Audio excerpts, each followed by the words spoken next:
and welcome back to Reading Homestuck, Hiveswap Friendsim. We got Mason and Arthur here today. Hello. Hello. No June, sadly. She is at a con. But, yeah, I don't think there's anything else to say or do. Other than a quick thing about last episode. Oops, accidentally cut out the first bad ending. Yeah, you did. My bad. That's my B.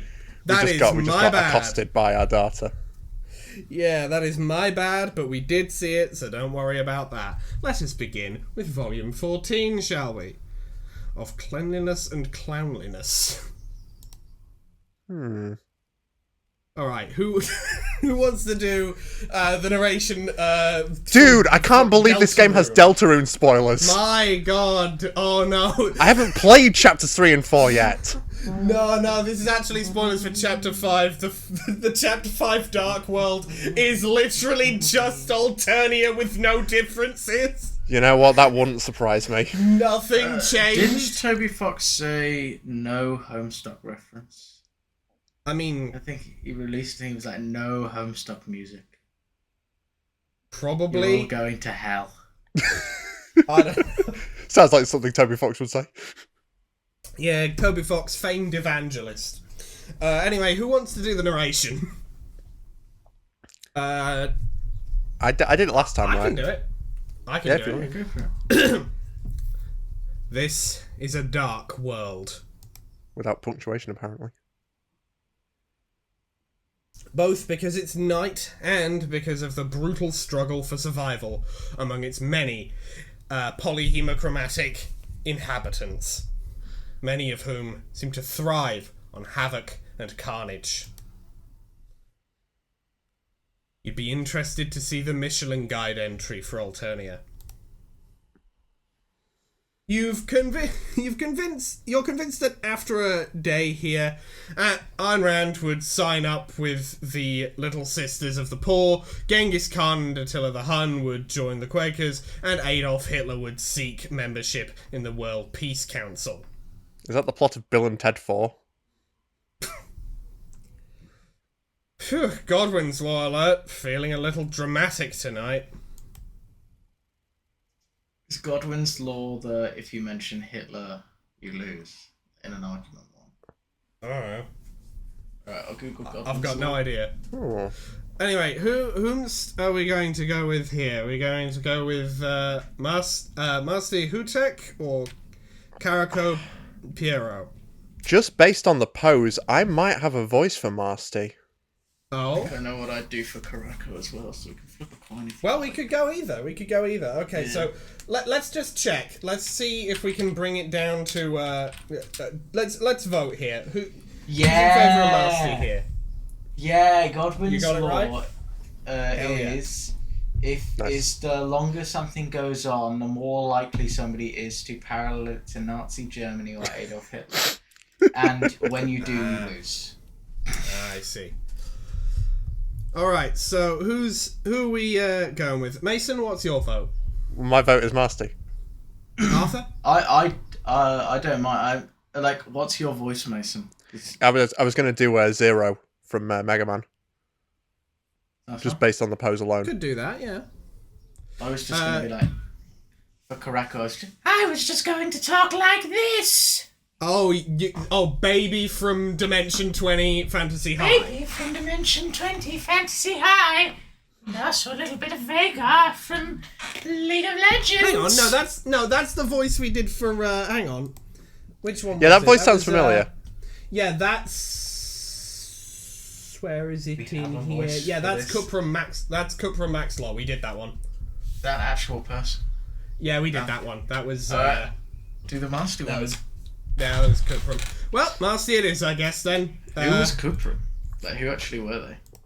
You remember It was the two the one at that was once. two people? The Ice Climbers The Ice Climbers. in the trash. The people in the trash. Yeah, the two gold bloods where... Yeah, the two yeah, gold bloods where one of them yeah. had Void Rot, and Cuprum was the other one of those two. Those were fun, actually. I like them. Yeah, Yeah, they were- right, they yeah. were fun, Okay, but I do remember now. Unfortunately, the voice is taken.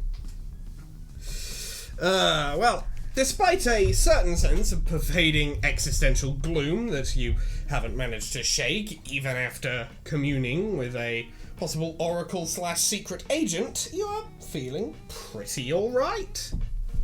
That would be bolder, wouldn't it? Presumably. And considering MSPA readers feeling pretty alright, presumably said oracle/secret agent is alive.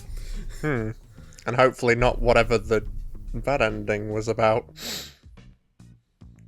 Well, I mean, the bad endings were we either didn't meet them at all, or I was more talking about the strange shit that happened. The strange shit that happened afterwards as well, yeah.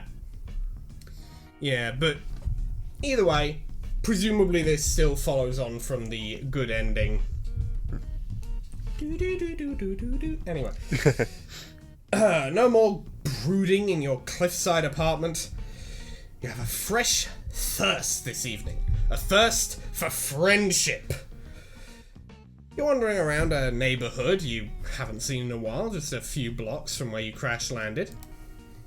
Maybe you'll go pay a visit to the crash site of your ship, even though it's long since been stripped for parts by the local population. Or maybe you'll try to find Diamond and say hi, though you're pretty sure he's still living the nomadic shrubbery lifestyle. Oh good, he's alive. Hooray! Do-do-do-do-do. Anyway. You're just here for the nostalgia, honestly. Malay's who? You hardly know her. Just then, from across the street, echoed two voices raised in argument. Well, one is soft and murmuring, and one is loud and honking. A rust-blood girl and a purple-blood guy that are squared off in front of a patch of graffiti that blooms over the bricks like moss. The girl appears to be in the process of scrubbing it away. There's a mop bucket and a collection of sponges next to her.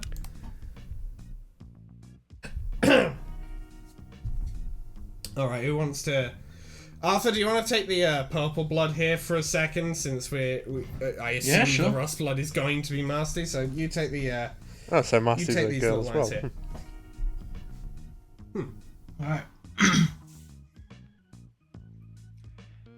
And I told you this shit is sacred motherfucking iconography. The purple blood is saying. So fuck the hell up, little red dumpling. The rust blood says something back that makes him laugh. The sacred iconography appears to be a collection of swear words and a couple of colourful renderings of certain sections of troll anatomy you have not yet had the chance to explore.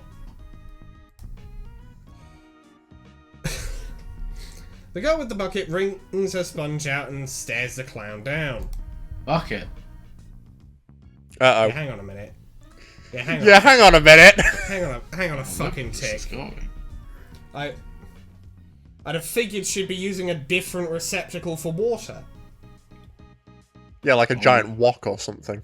Yeah, like a big jug. Like a big jug and like just a hose system. Oh, sometimes people just forget things. Sometimes people just do be cleaning buildings with condoms. Well, you assume she's staring him down. She's wearing big round goggles to match the bright rubber gloves pulled all the way up to her elbows. Despite the mop bucket, she looks more like a scientist from a B-grade horror movie than the janitor. The purple blood doesn't have any visible weapons on him, but that doesn't make him look any less dangerous. And unless the girl has a blade in that mop handle, she's totally defenseless. Oh, it's like Trish's introduction in Golden Wind. Just gonna smack him with the mop. Ah. You've faced this precise scenario more than once. But it doesn't get any easier. No matter how much self-confidence you earn or hardships you endure, life or death friendship decisions don't get any easier. We faced the scenario of somebody cleaning a wall and defending themselves before? Because that's what precise scenario means. Yeah. Okay, Well, I get the feeling that minding our own business is going to be a bad ending. Or let's start with Just minding the slight Let's inclination. mind our own damn business. Hey, who says I know anybody, huh? I don't know anything about paint. Trust me. Listen, you aren't the goddamn alien special forces. You aren't the friendship police. You can't afford to insert yourself into the middle of every single altercation in hopes that the drunken gamble of destiny will offer up new and greater connections onto your sore, tired ass. You aren't made of goodwill alone. Everyone needs breaks, man. You march casually by, hands behind your back. If you knew how to whistle, you would. Nothing to see here, folks. Feet smack the ground behind you and the girl runs by, surprisingly spry in the rubber boots. Not spry enough, apparently, because the high blood is hot on her heels. Nope, not helping. Definitely not. Don't get involved. Don't get involved. You already made your choice. You are not getting involved. At the last moment, you stick out one of your famous legs and the clown goes flying. He hits the pavement hard, nose first. Son of a bitch, there you went and got involved. The high blood might be kissing concrete, but he won't be for very long. It's tough to kill a clown. You take this opportunity to get the fuck out. Damn, you don't know anybody around here. Maybe you can run back to your stolen vehicle before... Hands grab you by the back of your hoodie, hauling you around the corner and into the shadows of an alleyway. Shit, the clown must have friends, and those friends must have circled around behind you. Ah, it's the goggle posters. You open your mouth to scream, not because you think anyone is going to help you, but just because you might as well. If you can't go out fighting, might as well go out making as much noise and being as obnoxious as possible. That's fair. A rubber-gloved hand slips over your mouth before you get out more than a squeak. You taste soap. Oh. Oh, so it was the right ending to mind our own damn business and then have MSPA Reader just decide not to do that. No, I don't think I will. Right, well, it's kind of... well, not appropriate. It's kind of helpful that I'm a bit bunged up because that kind of works for Zero. Alright. He used to be a Class A hunter, but now he's our sworn enemy. He's a maverick and a wanted criminal. Chill. Stop struggling. It's the Rust Blood Girl, and before I continue this line, let me just pull up Master's sign. Aritarius. Sign of the astronaut. Durs and Void. Alignments. Another Void bound. Very fun. Yeah, nice. Oh, I also forgot to note the actual voice we were doing here. So 0.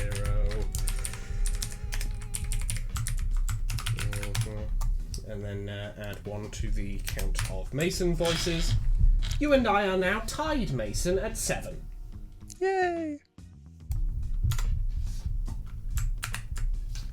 Alright.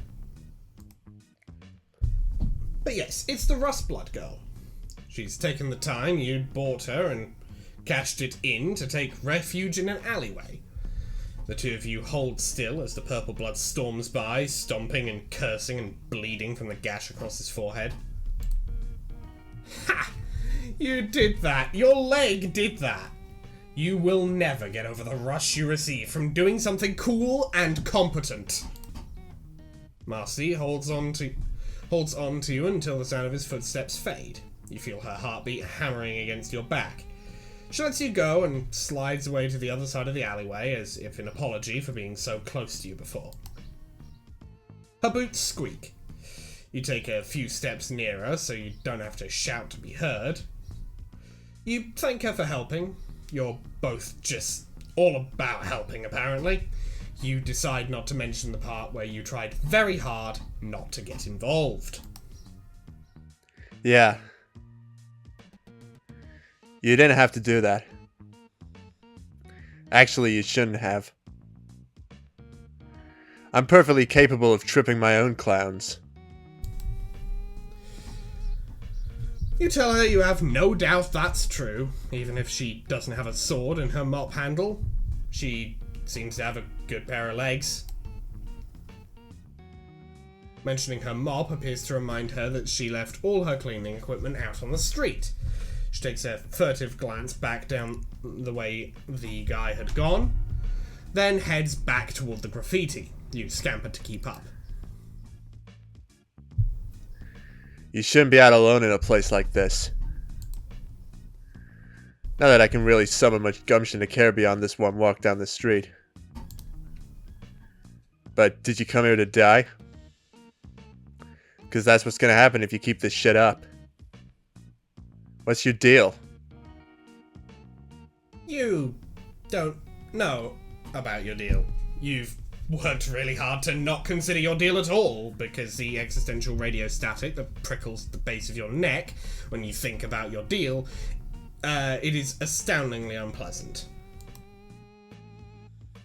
Attempting to change the subject, you ask her if maybe she shouldn't get out of here while she has the chance. Is that bucket really that important to her? Marsty looks at you with a certain eyebrow raise that you're well accustomed to by now. Oh, shit. You just put your foot in it again, culture-wise. I wish you could find a book with a crash course on Alternia. Or at least a decent Wikipedia article. But it's not like there's any helpful Earth guide for idiots. At least you've never heard of one. Besides, things are different depending on where you are on Earth geographically. You imagine it's the same for Alternia. You feel positively nauseated at the idea of having to learn a whole new set of societal norms. You'll just stay in this particular city, thank you very much. Do I care about my bucket? It's kind of a weird way to phrase it. I care about it as much as the next person who doesn't want to get culled. Also, scourge rays don't grow in coniferous fauna. She tosses the discarded sponges back into the bucket. You bend down to help, but she stops you with a sardonic glance. Most of her glances are sardonic, but this one especially so. She goes back to work on the graffiti. If you're gonna hang around, you can make yourself less useless. Watch and make sure that high blood doesn't come back. Oh yeah, for sure, you can totally do that. Of course, you won't be able to actually do anything if he comes back. Where's Ramel when you need her? Maybe you could use your own limp corpse to slow the clown down. Not that you know Marcy well enough yet to love the idea of sacrificing yourself for her. Man, character development is great. Not immediately going to your death is great.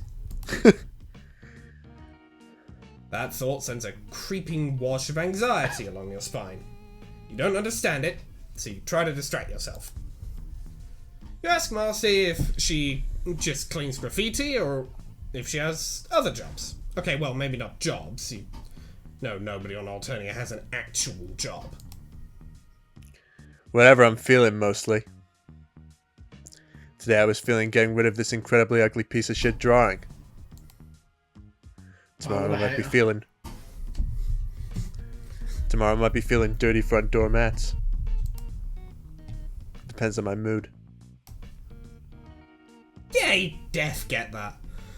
You're also a person of mercurial moods. Do you seek out new friends tonight, or go to one of your standby pals? Sometimes the universe just sweeps in and decides for you. Yeah, well, you're extremely weird and focused on weird shit. But also kind of magnetic at the same time. It's freaking me out. Wow, thank you. Marsty dunks her sponge back in the bucket, or scoured ray, right? Buckets are dirty. The drones don't make it down here very often. So there's a lot of shit to scrub. You tell her it's cool that she likes cleaning so much.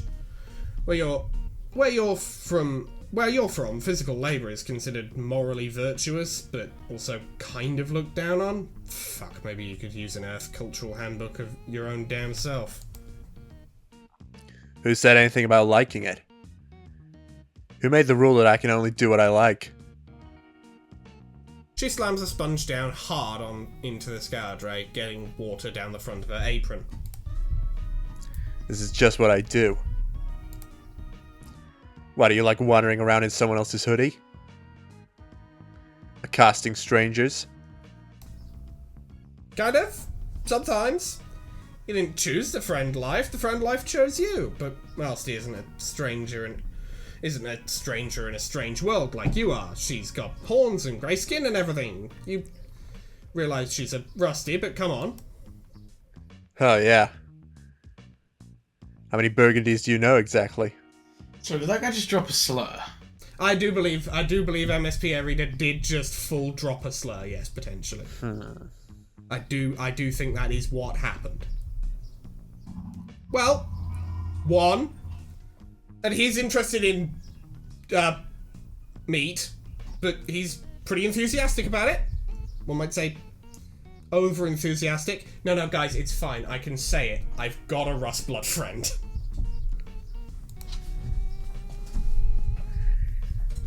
You think I'm not enthusiastic? She scrubs harder to show you just how enthusiastic she can be. A delicate calligraphy-based rendering of the word globe gobbler disappears beneath her soapy hands. Okay, maybe Diamond is not the greatest example of someone enjoying their hobbies in a healthy and natural way. But, plenty of other low bloods with cool hobbies. Skylar, Chixie, Sarava. Am I supposed to know who these idiots are? Not all lowbloods know each other. Oh man, that's not what you meant at all. I'm not going to explain my life story to some random alien. Are you going to help or not? Damn. We're meeting a reasonable fucking individual. Rare.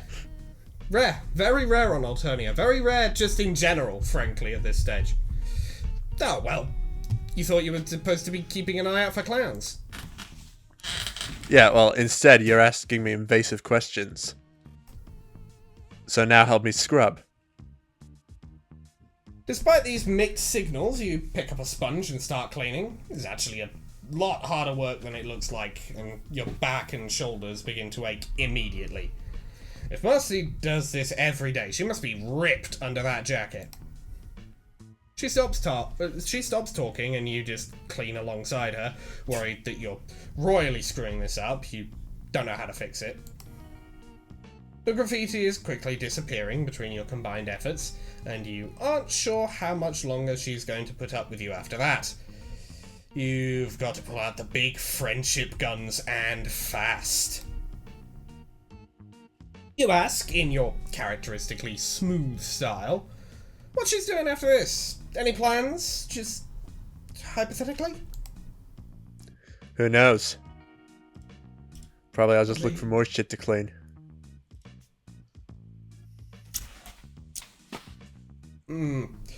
Well, it just so happens you know a lot of dirty places, just exceptionally filthy. Oh yeah? Where?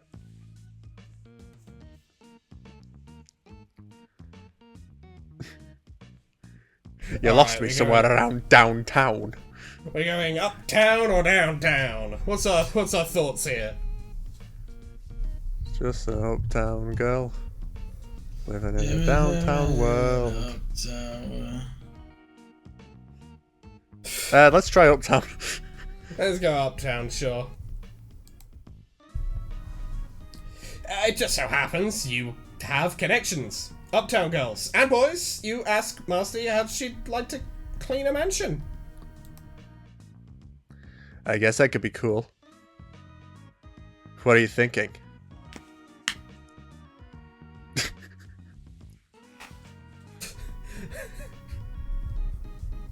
Well, first of all, you want to bring a new friend to your swank stolen car. Mossy doesn't seem that interested, although she does comment that she's never been in a scuttle buggy.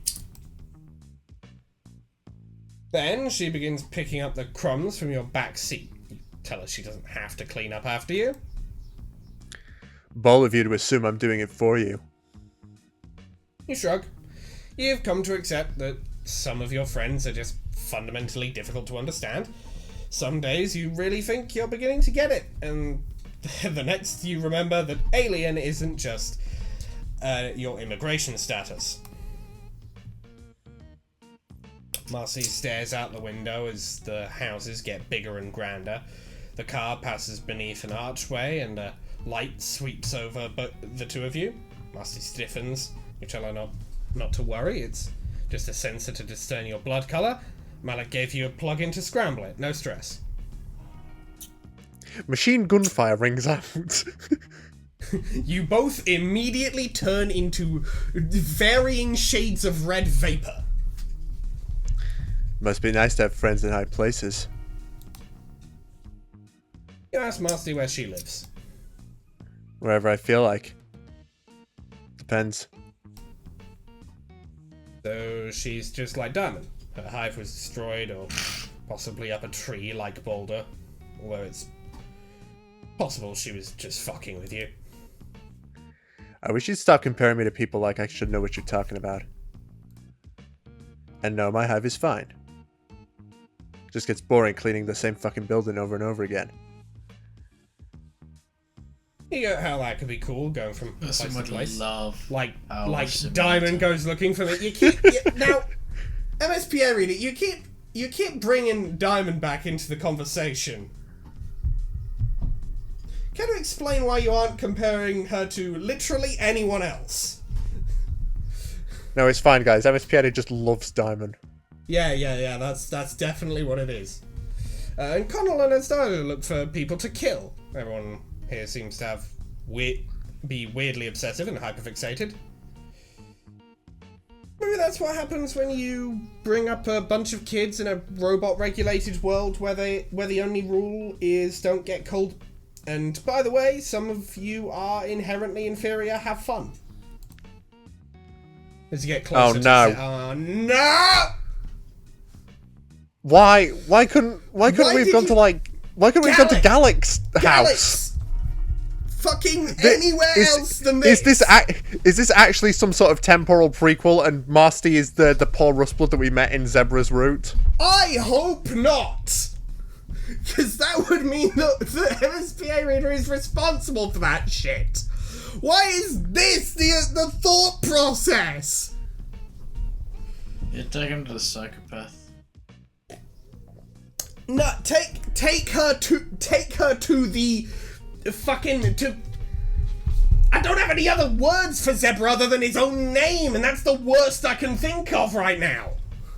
Partly because I'm overheating because the fucking sun. Anyway, as you get closer to Zebra's hive, you begin to get chilly strut pods. What if he tries to make Marcy into one of his guests? He has that weird thing for low bloods. Why did you come here then, fucking moron?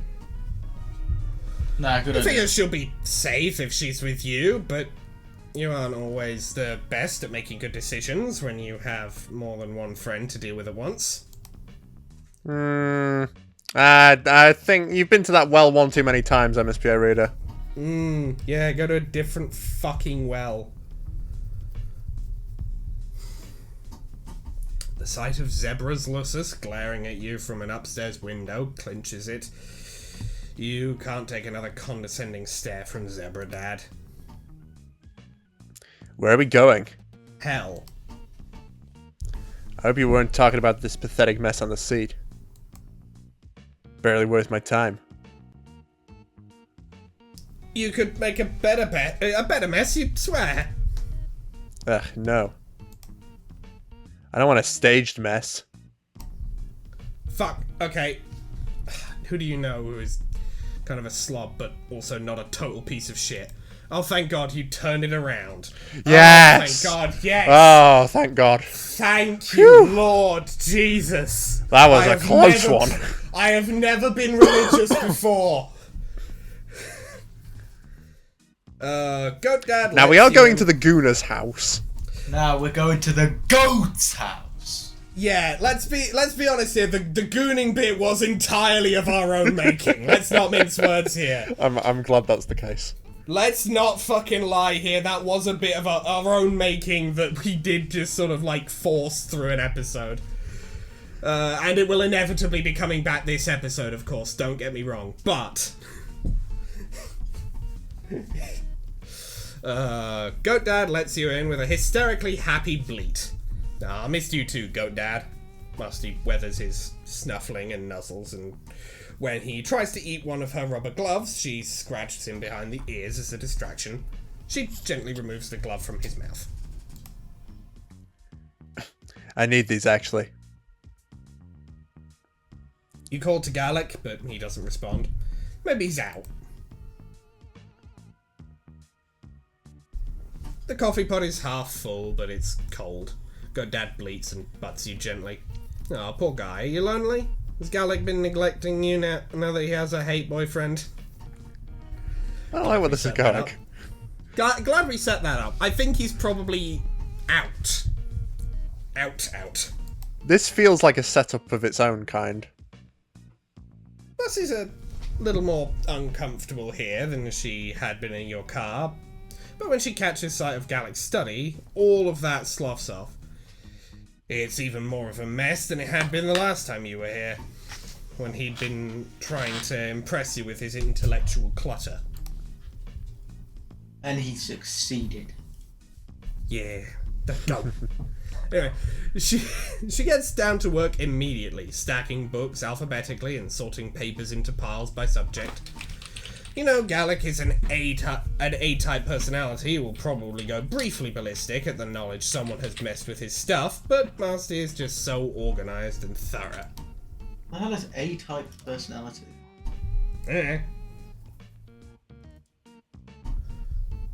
You feel sort of weird about just standing here and watching her clean, so you gather up all the used dishes and bring them into the kitchen.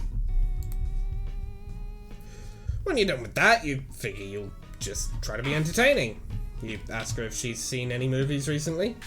Since you've made friends with Zebedee and started hanging out with Tagiri's anime club, you've been exposed to multiple cultural touchstones. Yeah, I don't really watch much TV. Don't worry, I don't need to be entertained. She kneels down to start dusting beneath the couch. I know you think I'm basic, and that's fine. I don't really give a shit what anyone thinks. Let alone a condescending alien with no blood color to speak of. Yikes. So if you wouldn't mind. Crunch, crunch, crunch. Oh no. Crunch, crunch, crunch. What the hell is that noise? And there you go again. Getting swept up in a friendship endeavour and totally beefing it. You forgot about Goat Dad's propensity for gnawing on anything within reach, and he spent the last 10 minutes happily munching on several leather-bound notebooks. Gallic's experimental word rumpuses. Fuck, he loves those! He's gonna murder you! To smooth another... To smooth another layer onto this farce. Smooth another layer onto this farce, the front door creaks open and Gallic's voice rings out calling to Goat Dad, who lets out an excited bleat and scampers off, trailing little white scraps. Master looks from you, to the front of the house, and down to the paper trail. Then she's out the window and off down the hill, because though basic she may be, she's no idiot.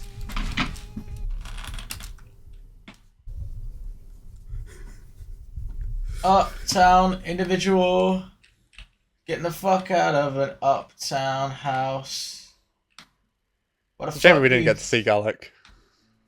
Well, I mean, we kind of did. He was in a silhouette behind us in the final screen there. Oh, I didn't notice that. Yeah, it is sad he didn't get any lines. Just walks in, it's like, hello everybody, what the fuck? Hello, everybody. My name is... Hello everybody, my name is Welcome. Oh.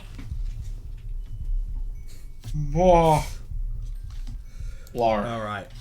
Rewind. Okay, we'll decide real quick. Do we want to rewind all the way back to the beginning to get the first bad ending and then do the good ending last? Or do we want a good ending then do the last bad ending?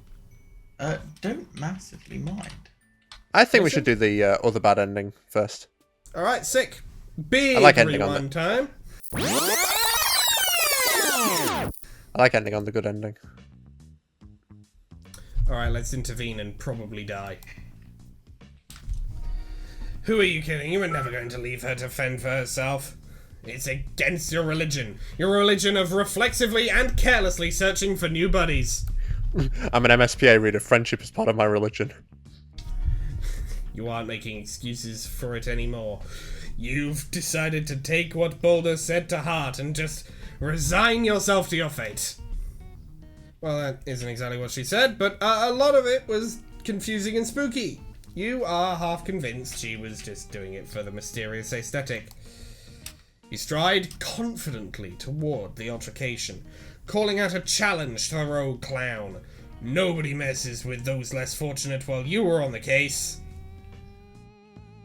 And since it's been resoundingly too long since you've had a truly ironic and hilarious twist of fate befall you, as soon as you step up to up onto the sidewalk, the Purple Blood's fist connects with your head, and your head connects with the concrete.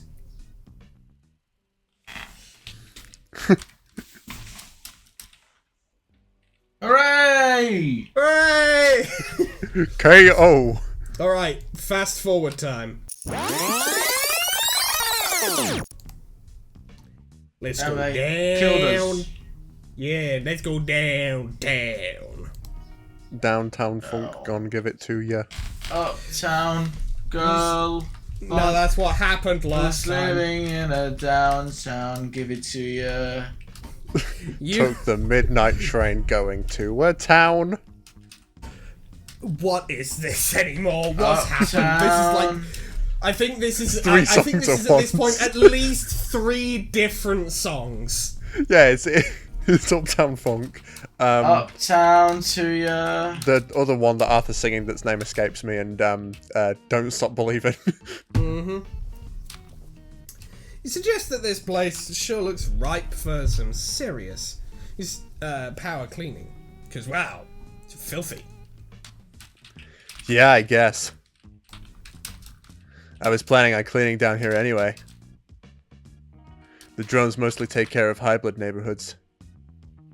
Interesting. Zebra had low bloods cleaning for him, but maybe he's an exception. I'm not here to explain cultural dynamics here. At least not for free.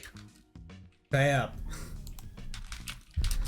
You consider mentioning that you are the main character and thus totally deserving of cultural exposition, but you doubt she'd take that well. Also, it's kind of a weird thing to say, so never mind that. I'm the main But I am character. the main character. I'm the main. Miles, I mean Jean, no. I'm the main character. You show Marcy an alley you recognize, the one with the incinerator where Polyp had gotten rid of her assassination disguise. Here, maybe? Too easy. Okay, well, how about this stretch of road where Ramel killed a dude? There's still quite a bit of purple blood spattered around. Hang on a minute. Yeah, this is after the good ending of Ramel. Yeah, but if it's after the good ending of Ramel, then that means we're on timeline B. Mm-hmm.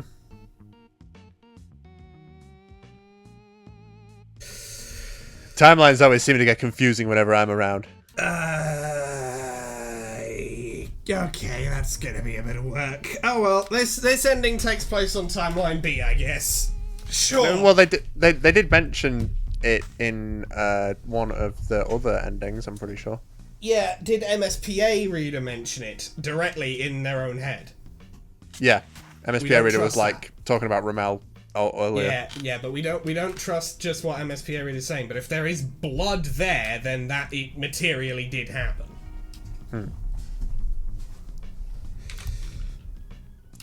Pretty good. But no.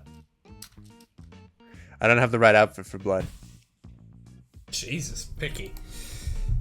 Oh, sorry. Are you my personal preference? Are my personal preferences inconveniencing you?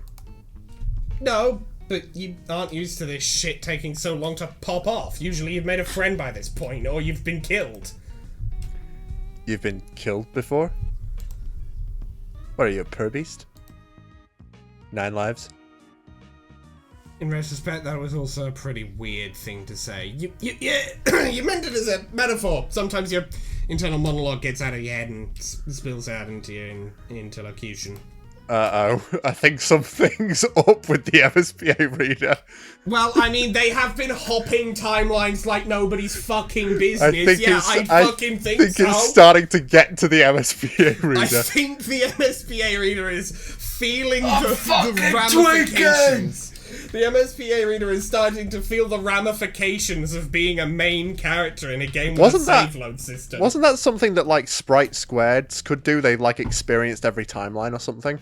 I seem to remember Jaspros mentioning that. Something like that. It was there was something vaguely adjacent to that. Maybe that's what the MSPA reader is. I feel like someone would have noticed the raucous flashing colours by now. The fucking hypersonic, the fucking permanent hypersonic cosplay. Maybe we're flashing between the exact same shade of colour, so it doesn't pick up. The MSPA reader is constantly flashing between. The MSPA reader's outline is constantly swapping between black and black. I only work in black, and sometimes black. Whatever it is. A red jar and I want to paint it. Not any particular colour. I just want to paint it. Just paint it in general. Just give it a new paint job. It's looking a bit sloppy. I like to paint. That's what the Rolling Stones do. They smear the paint on stones and then roll them across the wall. Yeah, that's why they have to keep painting the fucking door over and over again, because that really does not make a good paint job. That does not. It's just going to be all like speckled all over the place. You can see like constant like dots of the original woodwork under the paint. It's just not helpful. If they apply too much force, it scratches away a bit of the door. Yeah, and if you're applying it onto a paint coat that's already there, because they're going to need to do multiple coats, it just scrapes the fucking paint away. And now you've got to do that whole fucking process again. It's just real bad. Sisyphus's Rolling Stones. One must imagine Sisyphus painting a door. You're considering just bringing her back to your place to clean up the mess you've made there, when you realise Marcy is no longer with you. You turn around to find her gazing down an adjacent street into an empty lot. The space gives you a brief twinge of recognition before it fizzles away to nothing. Probably just déjà vu. Oh. I've been in this place before. At first you don't notice the person sitting on the tire pile, because without her other half, her silhouette is underwhelming. Oh hey! Oh shit! Funny we mentioned Cuprum before. Now we got the other one, which, hang on. That's me. Olikul. Yeah, Beavis and Butthead voice, so you're doing both of these voices. Incredible. Right. Fun. Have fun talking to yourself, my guy. Well, MSPA reader's tweaking, I might as well tweak. Everyone's tweaking today. I'm fucking tweaking! Oh, fantastic. Hey, Normie. Oh, hi, Follicle. It's been a while. She might notice that you had been that you're a whole lot less normal than you used to be.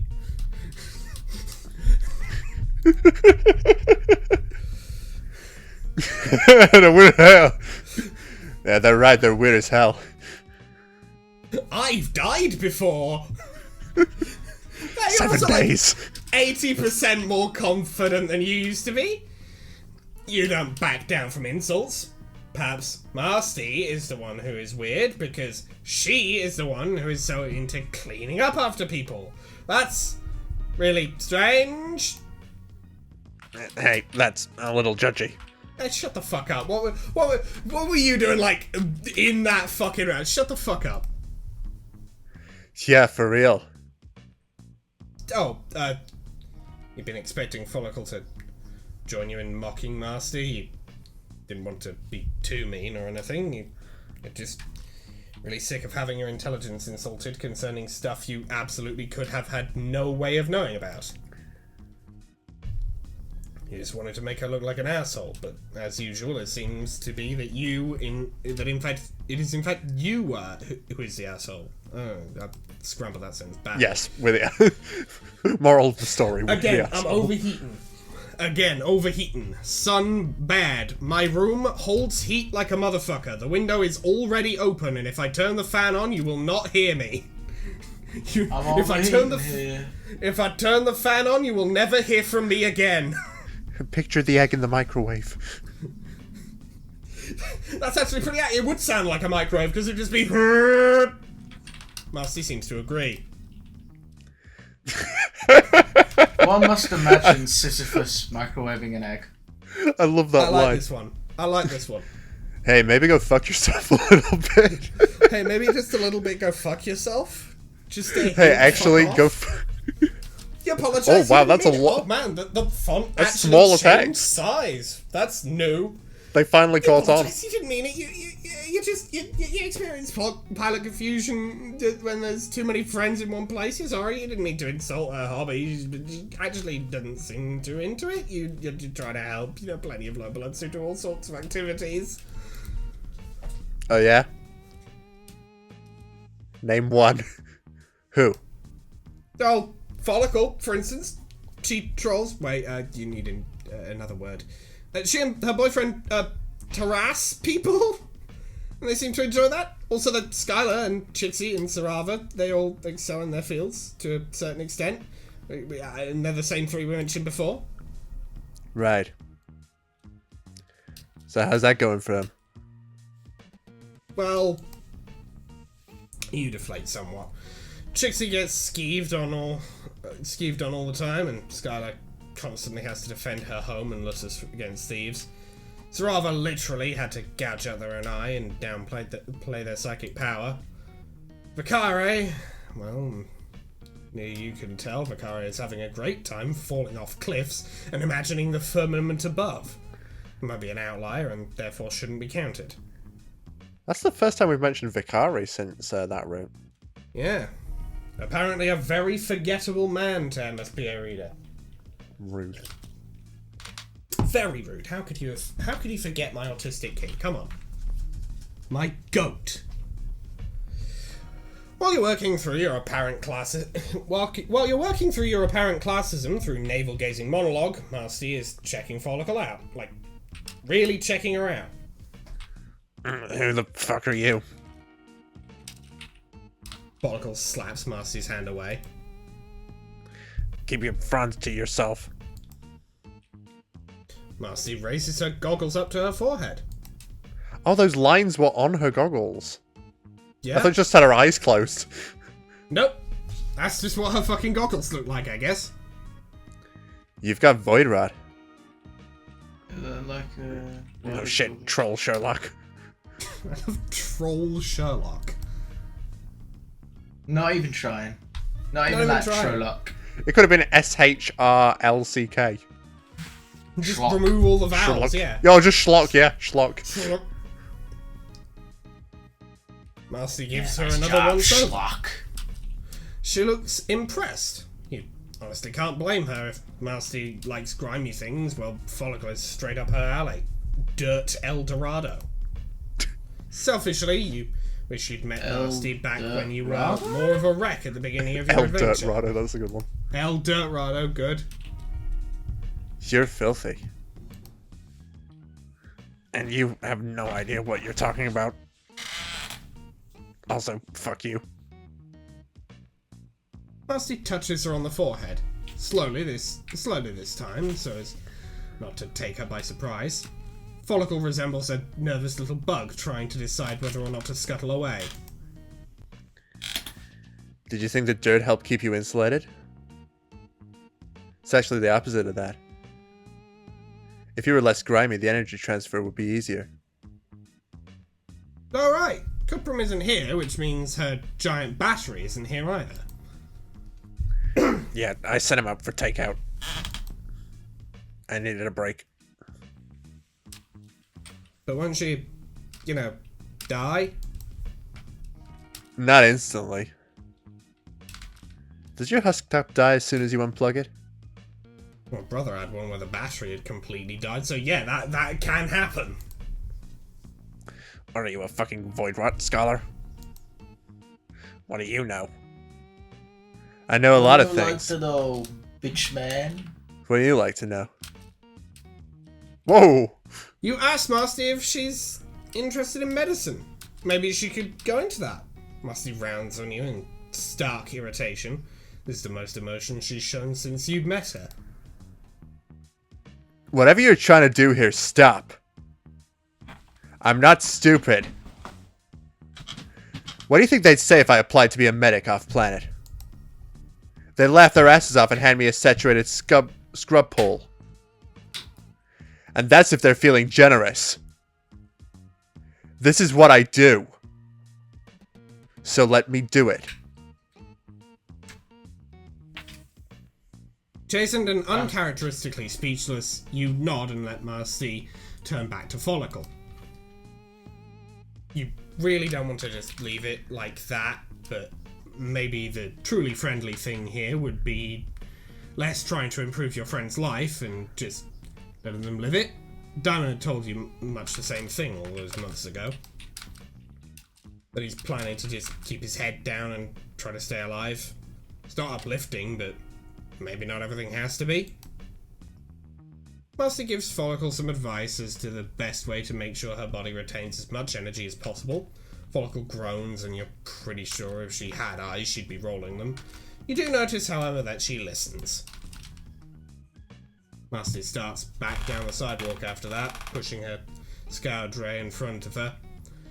After a moment's hesitation, you follow, half expecting for her to get mad again. Oh yeah, that's the reason why we didn't recall this place, because this was in the bad ending. Yeah. Although that is weird, considering MSP Reader has, in this very route expressed, yeah, no, canonically they do remember every single route, including all of the ones where they die. Yeah. So, something outside of the reader has caused them to forget this. To forget what happened in that timeline. Instead, she just slows down so you can catch up. She's pulled her goggles back down over her eyes. You think they're probably more there for social reasons than protective ones. Sheepishly, you apologize for being a busybody back there. You're just really used to wanting to help people out, kind of for selfish reasons, friendship reasons, but still. Yeah. It's fine. No hard feelings. You just like fixing things when they're busted, or when you've busted them with your own chronic idiocy. Maybe you've just got to do what you can. But you think Marcy might understand that a little bit. Yeah. I think I might. Sometimes it'd be like that. Sometimes it'd be like that. Hooray! Hooray for sometimes it being like that. Oh wow, we're perfect timing. There Well, we are. A little bit quick, but yeah. We are. We're on pace. So, guys, what did we think of this here episode of reading Homestuck Hiveswap Friendsim? I had a lot of fun, genuinely. Yeah, it was very interesting. I like Marcy. It's nice. Yeah. Yeah, I agree, yeah. And also, the genuine just chill of dread when I thought we were going to fucking Zebra's place. Yeah, deal with Zebra again. The genuine, like, Who was creeping horror of that. Zebra's the one that we really hate. Zebra is Are the they- fucking... I don't think you Are would. they the- You weren't in the episode where they showed up, but you Well, were I in was the saying, were they in the with the streamer singer. person's episode? Oh, the Not streamer, a singer. Okay. He was the fucking... Oh, the Peter manager Griffin that guy. if we introduced him, it was a bad thing. Yeah. Yeah. Yeah. Yep. Yeah, that Did we guy. actually see Marsty's sign on her at any point? I think it might have been a... Fine, I don't they know. can probably- I don't know if it was, like, actually visible on the sprites. I think it might have been, like... I think if it was probably low on the, like, Hidden behind the text box. Yeah, hidden down the text box, low on the sprite, too low to actually be seen over the text box. I think. I'll check. It'll probably be on the thumbnail if it's on the sprite at all. But anyway, yeah, good shit. I guess I'll get into the outro. So, if you guys like this video, hit that like button. If you very much like this video and want to see more like it, hit that subscribe button. We upload episodes of Reading Homestuck every Monday or Tuesday, depending on your time zone. And we upload other things on Thursdays or Fridays, again, depending on your time zone. Other things, such as Dicey Deeds. New episode of our mech tabletop RPG came out pretty damn recently. Damn good time. It's always a treat. It's always a treat to have a big giant robot and hit things really hard with a big axe, as I do in that episode.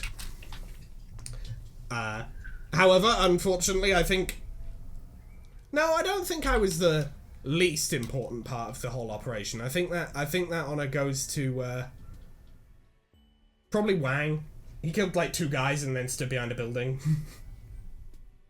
Meh. It do be like that sometimes, as we have learned. It be like that sometimes. Sometimes you hit him. Sometimes you just get hit for like 20 damage. Turn 1, and you just like Yeah. Oh. And then it's just like, oh well, that's my time in this fight gone. Okay. Sometimes it's somebody else's time to shine, and in that one, it was Delilah's. But you will find out how that was the case if you watch the video. You can also catch Diggin'Rimper, another one, our board game Danganronpa parody improv comedy thing, where these two and June pilot one strange individual and command a party of significantly less strange but still strange individuals. Next episode of that is going to be the 3rd chapter's boss fight and possibly the start of chapter 4. I don't know. I probably will just cut it off at the end of chapter 3, but that will be fun as well. And you can also catch Writing Homestuck, our Homestuck fanfiction-ish sort of series where we put our OCs in situations. Next episode will be coming in a couple of weeks, where we shall be seeing what the original cast is doing as they travel through Paradox space on their way to the post-scratch session. And won't that be fun? A lot more in store for that. Got a lot of images ready to show off for that. A lot of images I haven't even made for it yet that I'm going to be showing off in that when it comes down to it. But, yes. And speaking of those images, you can follow me on Tumblr and on Blue Sky, where, only on Tumblr, I post the images that I make for Writing Homestuck. I'm quite proud of how they all came out. There's a couple that I'm not going to be revealing for a little while that I'm a bit iffy on, if I'm honest, but, like, it's mostly because I don't know how to do the style of those ones, but you'll find out what I'm talking about with that. Probably not even within 2025. That is a future project. That is a future problem. I plan ahead. But yes, you can also send me asks, send me DMs, send me whatsoever you choose on those two places. YouTube does sometimes eat your comments. Very frustrating when it happens. So if it does, and you had something you really wanted to share with us, send it to me over there, and I shall be sure to tell the others about it. You can also follow June on Tumblr, Blue Sky, and on Instagram.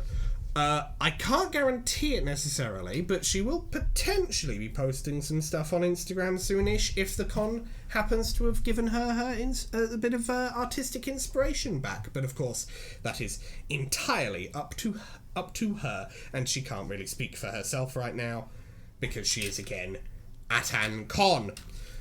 But you can follow her in those places. Fun time regardless. And you can also follow Arthur on Twitch. Arthur.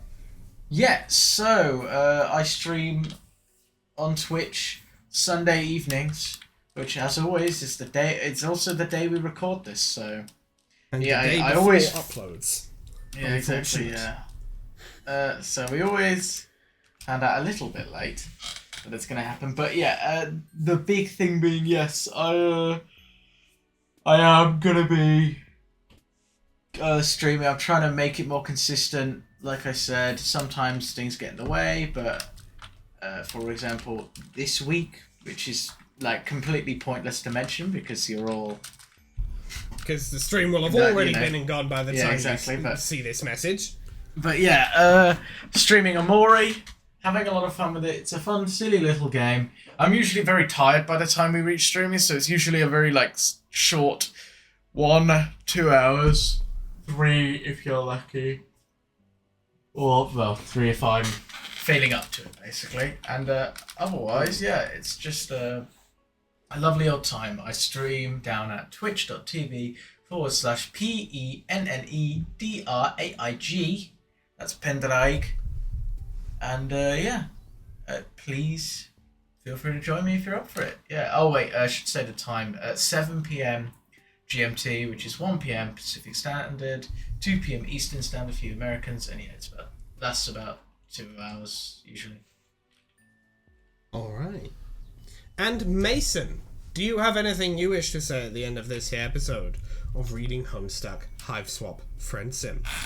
Only to say thank you all so much for watching. We love making these. We hope you love watching them. Check out the latest Lancer. That was a lot of fun. Great big mech battle that we always like. More digging Rimper on the horizon and more writing Homestuck. Cannot wait for that.